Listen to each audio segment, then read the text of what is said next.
Bonjour, chers abonnés, chers auditeurs, chers téléspectateurs de Prince TV. On commence ce journal aujourd'hui avec un talentueux arrangeur, un talentueux musicien, un talentueux artiste du coupé décalé en la personne de Baby Philippe Amessan qui vient d'annoncer un grand changement dans sa carrière d'artiste chanteur. Alors comme vous le savez, il est à la fois chanteur et arrangeur. Du coup, il n'a pas très souvent le temps de se produire lui-même, de composer des œuvres. Il est plus axé sur la composition, l'arrangement des autres artistes. Du coup, ses fans boudent souvent, ouais baby, tu ne sors pas des hits, tu ne sors pas des tubes, c'est comment, voilà. Il vient d'annoncer un grand changement, il a annoncé passer désormais à la vitesse supérieure, comme quoi chaque 4 mois maintenant, il sortira une nouvelle bombe. Et pour ce mois d'avril, déjà la sauce est déjà prête. Il va nous sortir quelque chose de dansant mais orienté terroir Côte d'Ivoire, un peu dans le style de Agbagnan de DJ Arafat pour faire honneur à la culture ivoirienne, pour faire honneur à la culture africaine en général. Donc on attend de voir tous ces changements et la nouvelle sortie de Baby Philippe. Franchement, le mois d'avril dans la culture ivoirienne, dans la musique ivoirienne sera chaud parce qu'il y a Serge Beno et sa team qui arrive, il y a Arafat et sa team qui arrive, il y a Ariel Chené qui prépare Amina pour le mois d'avril. Trop de choses en ce mois d'avril, ça va se savoir. On continue. Prince TV. On poursuit maintenant avec Molar Oumar, boss du coupé décalé, boss de M Group, et Serge Beno, le mannequin des arrangeurs, boss de Star Factory Music. Alors, comme vous le savez tous, lors de la dernière édition des awards du coupé décalé, devenu Primude, Serge Beno avait été fait vainqueur, champion toutes catégories confondues après les votes, après la cérémonie. Il avait même reçu une clé symbolique qui lui donnait accès à la villa qui avait été dédiée, sinon promise au vainqueur. Et malheureusement, les semaines sont passées, les mois sont passés, on n'a pas eu de résultat. Ça a été l'occasion pour les détracteurs de Serge Beno de se moquer de lui sur les réseaux sociaux avec des caricatures que vous avez sans doute vues. Mais bon, lueur d'espoir est apparue il y a quelques semaines, sinon quelques mois. Molar Oumar avait annoncé qu'il allait finalement rendre la maison à Serge Beno au mois d'avril, le 1er avril, sinon début avril. Serge Beno était en confiance. Dans l'une de ses récentes interviews, il en avait parlé. Il aura sa maison en avril, voilà. Mais malheureusement, nous venons d'apprendre que ça ne sera pas le cas. La date de remise des clés, sinon de la maison, voilà, on va pas faire de figure de style. La date de remise de la maison à Serge Beno vient d'être reportée. Alors, l'un des collaborateurs de Molar Oumar justifie ce changement de programme là par le fait que Molar organise présentement un versus au Palais de la Culture entre Ramatoulaye et le Magnifique. C'est pourquoi il n'a pas eu le temps de gérer le truc de Serge Beno. On comprend pas, franchement, Molar. En 2018, la voiture attendait à la fois devant. Quand il est sorti, il a sa voiture. Mais pour Beno, là, ça tourne. On comprend pas. Beno nous a fait une promesse. Il a fait une promesse au coupé décalé. Il compte utiliser cette villa-là pour créer un institut de formation pour les analphabètes et donner de l'emploi aux jeunes Ivoiriens. Donc, Molar, on attend. C'est vrai, tu as un one-man show organisé, mais je ne vois pas trop le rapport en quoi ça peut t'empêcher de donner la maison du vainqueur. Bon, il y a trop de choses dans ce mouvement-là. Quand il parle, ils vont dire non, toujours trop de choses. Mais il y a trop de choses. On continue. Prince TV. On poursuit maintenant avec un grand talent de la musique ivoirienne, un grand talent de la musique zouglou en la personne de Soumbil qui, comme vous le savez, a célébré ses 25 ans de carrière au Palais de la Culture d'Abidjan le 2 mars 2019. Et voilà, les fans de Soumbil ne sont pas seulement qu'à Abidjan, ils sont partout dans la Côte d'Ivoire, ils sont dans les villes reculées. Et à cette occasion, Soumbil avait promis, il avait prévu faire une caravane nationale pour aller un peu partout, saluer ses fans, donner de petits concert là-bas, voilà, pour, enfin, dans l'optique de ses 25 ans de carrière. Et les choses sont effectives, les choses se concrétisent maintenant, car je viens d'apprendre que la caravane sera lancée le 13 avril, voilà, première étape San Pedro. Donc Soumbil va aller un peu partout dans toutes les villes et puis bon, voilà, on continue. Prince TV. On poursuit maintenant avec une information relative à Tiesco le Sultan, le prince de Poy, et DJ Arafat Yoruba, numéro 1 du coupé décalé. Alors, comme vous le savez tous, il y a quelques mois, sinon quelques semaines seulement, on voyait les deux artistes sur les réseaux sociaux en train de se chauffer, en train de se muscler, en train de se tirer.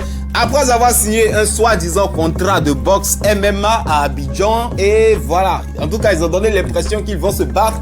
ils vont se taper. Ils avaient signé des trucs avec des sponsors et tout. Mais bon, à l'époque, je me rappelle avoir fouillé et vous avoir dit que voilà, la Fédération ivoirienne de boxe a utilisé Arafat et Tiesco le Sultan pour promouvoir la boxe en Côte d'Ivoire. Car comme vous le savez, les jeunes Ivoiriens ne s'intéressent pas à la boxe. Limite, c'est le football. Boxe là, tchè. Et j'ai envie de dire qu'ils ont réussi leur coup. Ils ont plus ou moins réussi à attirer les gens. Mais bon, vu que ces derniers temps sur les réseaux sociaux, aucun des deux ne fait de publication relative à ce combat-là, alors qu'on est déjà en avril, alors que la date est en train d'approcher, des doutes ont commencé à fleurir ça et là. Et la fédération a réagi comme quoi, non, ils ont vraiment signé, personne ne s'est désisté, le combat aura bien et bel lieu, mais... Quand vous fouillez le calendrier d'Arafat, parce que le combat de base était prévu pour le 27 avril 2019 au Palais des Sports d'Abidjan, à Trècheville. Quand tu fouilles le calendrier d'Arafat, il se trouve que le 27, Arafat a un showcase à Lyon. J'ai envie de dire que eux disent, personne n'a donné dos au contrat, personne n'a désisté. J'ai envie de dire que Arafat s'est rétracté parce que lui, il a un showcase. Il va aller chercher son argent. Peut-être que dans le cadre de la promotion de la boxe ivoirienne, ils ont reçu un peu d'argent. Mais lui aussi, il cherche son argent ici. Tiesco le Sultan aussi, j'ai fouillé ses réseaux sociaux. Il n'a plus fait de publication ces derniers temps sur un combat, un éventuel combat. Donc, mon premier argument que j'avais sorti à l'époque était le suivant. Ils sont utilisés pour promouvoir la boxe en Côte d'Ivoire, pour que les jeunes s'intéressent un peu à ça. Et on dirait que c'est bien ça. Il n'y aura pas de combat, même si la fédération dit que ouais, personne n'a désisté. Mais Arafat, il sera à Lyon le 27. Comment vous voulez qu'il se batte?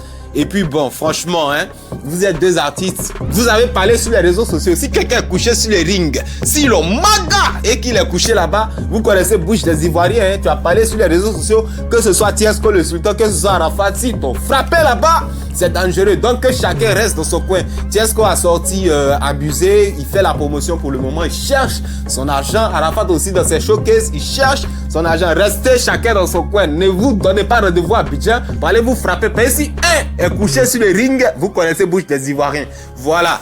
On continue. France TV.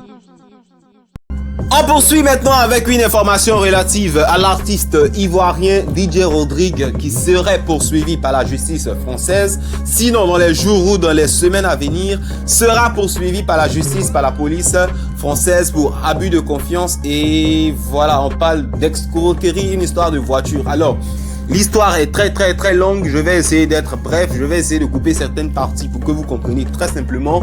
De base, faudrait déjà savoir que l'affaire inclut Mola Oumar, boss du coupé décalé, DJ Rodrigue lui-même et un autre élément du nom de Jean-Marcel Kwame qui, j'ai appris, faisait partie de la jet set de Douk Saga à l'époque, donc ami de Mola Oumar.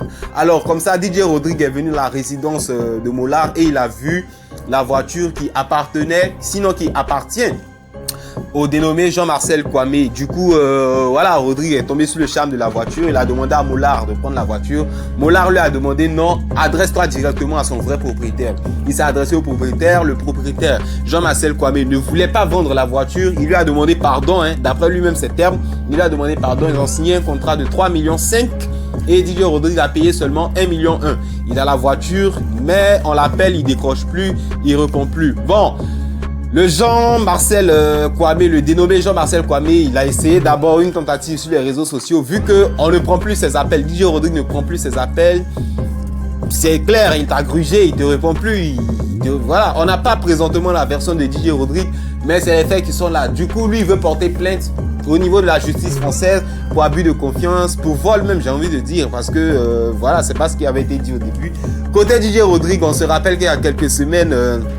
sur First Magazine, on avait vu une fille ivoirienne, hein, qui a dit ouais, il a couché avec moi, il m'a vendu du rêve, il a pris mon argent, comme quoi il allait m'envoyer en Europe. Bon, on serait tenté de dire qu'il est un peu malhonnête, qu'il gruge les gens, mais on n'a pas encore sa version des faits. On attend la version des faits de l'artiste en question. D'ici là, on continue.